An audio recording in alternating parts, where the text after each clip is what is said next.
లక్ష్మీ కటాక్షానికి సంబంధించిన ఈ శక్తివంతమైన పరిహారం అండి. పచ్చ కర్పూరంతో ఏం చేస్తే ధనం బాగా పెరుగుతుందో చూద్దాం. పరిహార శాస్త్రంలో పచ్చ కర్పూరానికి విశేషమైన ప్రాధాన్యత ఉంది. విష్ణుమూర్తి కూడా పచ్చ కర్పూరం అంటే చాలా ఇష్టం. వెంకటేశ్వర స్వామి కూడా పచ్చ కర్పూరం అంటే చాలా ఇష్టం. అందుకే ఎప్పుడైనా విష్ణుమూర్తికి కానీ, వెంకటేశ్వర స్వామికి కానీ పచ్చ కర్పూరంతో హారతి ఇస్తే మనకు ఆర్థిక సమస్యలన్నీ తొలగిపోతాయని, భూ సంబంధ, గృహ సంబంధ సమస్యలు ఉన్నా సరే ఆ సమస్యల నుంచి బయటపడవచ్చునని, కోర్టుపరమైన సమస్యల నుంచి వాటి నుండి బయటపడవచ్చు. అయితే ఈ పచ్చ కర్పూరానికి సంబంధించి ప్రత్యేకమైన పరిహారం పాటిస్తే ధనం అనేది పెరుగుతూ ఉంటుందండి ఇంట్లో.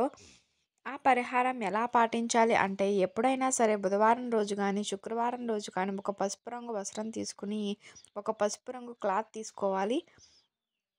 పసుపు రంగు వస్త్రంలో పచ్చకర్పూరం తీసుకుని ఆ పచ్చకర్పూరం నుంచి మూట కట్టి ఆ మూటని పూజా మందిరంలో ఉత్తర దిక్కున ఉంచండి.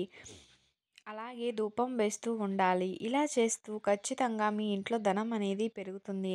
ఒక పసుపు రంగు వస్త్రంలో పచ్చ కర్పూరం ఉంది కదా ఉంచి మూట కట్టి ఉత్తర దిక్కు అంటే కుబేర స్థానం కాబట్టి పూజ గదిలో ఉత్తర దిక్కులో కానీ లేదా ఎక్కడైనా సరే ఏ గదిలో అయినా సరే ఒక పీటలాగా ఏర్పాటు చేసి అక్కడ ఉత్తర దిక్కులో కానీ ఏర్పాటు చేసి ప్రతిరోజు ఆ మూటకు ధూపం వేస్తూ ఉంటే ధనాకర్షణ అనేది విపరీతంగా పెరుగుతుంది. పూజ గదిలోనే ఆ మూట ఉన్నట్లయితే మానసిక ప్రశాంతత కలుగుతుంది. నెగిటివ్ ఎనర్జీ అనేది తొలగిపోతుంది.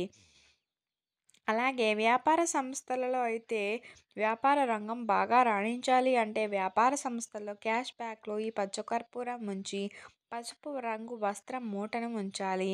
బుధవారం పూట మూట ఉంచితే ఖచ్చితంగా వ్యాపారం 3 పువ్వులు 6 కాయలుగా విరాజిల్లుతుంది. అలాగే దీంతో పాటు గంధానికి సంబంధించి కూడా మరొక పరిహారం ఉందండి. అది నెక్స్ట్ వీడియోలో చూద్దాము. ఈ విధంగా చేసినట్లయితే లక్ష్మీ కటాక్షం విశేషంగా ఉండి ధనలాభం అనేది బాగా పెరుగుతుందని చెప్పాలి. మీకు గనక ఈ వీడియో నచ్చినట్లయితే లైక్ చేయండి, షేర్ చేయండి. మీరు గనక కొత్తగా వాచ్ చేస్తున్నట్లయితే సబ్స్క్రైబ్ చేసుకోండి. అలాగే పక్కనే ఉన్న గంట సింబల్ని క్లిక్ చేయడం మర్చిపోకండి. Thank you for watching. Thank you so much.